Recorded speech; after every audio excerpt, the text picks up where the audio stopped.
여러분, 드디어 정부가 칼을 뽑아들었습니다. 어제 발표된 129 부동산 공급 대책 보셨나요? 용산, 과천, 태릉, 이름만 들어도 설레는 수도권 노른자의 땅에 무려 6만 가구를 쏟아붓겠다고 합니다. 국토부 장관이 직접 영끌이라는 표현까지 써가며 공급 의지를 밝혔는데요. 하지만 일각에서는 또 재탕이냐, 입주는 언제 하냐는 우려도 나옵니다. 과연 이번 대책이 내 집 마련의 꿈을 앞당겨줄 희망 고문일지, 아니면 시장을 진정시킬 신의 한 수일지, 오늘 팩트체크 들어갑니다. 이번 공급 규모 작지 않습니다.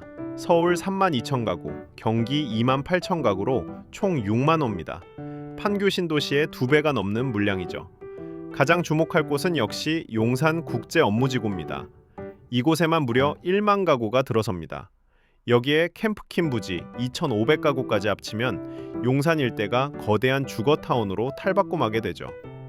경기도 상황도 뜨겁습니다. 과천 경마장과 국군 방첩사령부 부지를 합쳐 9,800가구, 성남의 그린벨트를 해제해 판교 옆 금토 여수지구에 6,300가구가 공급됩니다. 태릉 CC 6,800가구, 금천구 공군부대와 남양주 군부대 부지까지. 정말 정부가 가진 금싸라기 땅은 다 끌어모았다고 봐도 과언이 아닙니다. 그런데 여기서 질문, 이 지역들 어디서 많이 들어본 것 같지 않으신가요? 네, 맞습니다. 이번 서울 공급 물량의 67%가 사실은 지난 문재인 정부 시절 발표됐던 8.4 대책 후보지들입니다. 용산 정비창, 태릉 CC, 캠프킴 등이 대표적이죠. 그동안 주민 반발과 지자체 협의 문제로 수년간 멈춰있던 사업들이 이번 대책에 다시 이름을 올린 겁니다.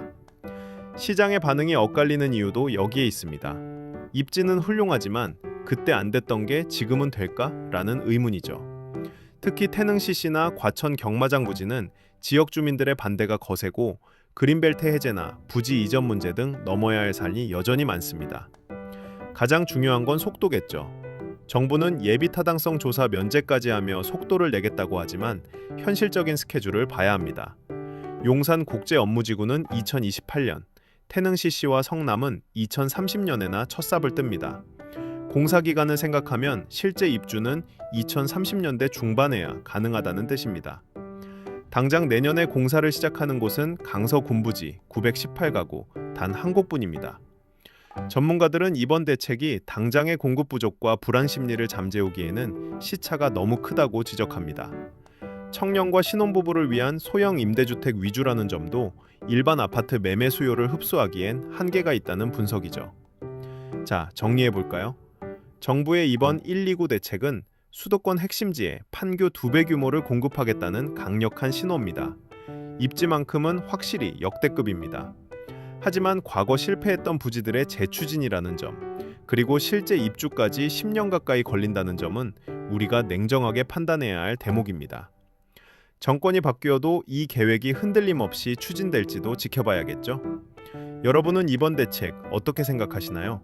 드디어 내 집 마련의 기회가 온 걸까요? 아니면 또 다른 희망 고문일까요? 댓글로 여러분의 의견을 남겨주세요.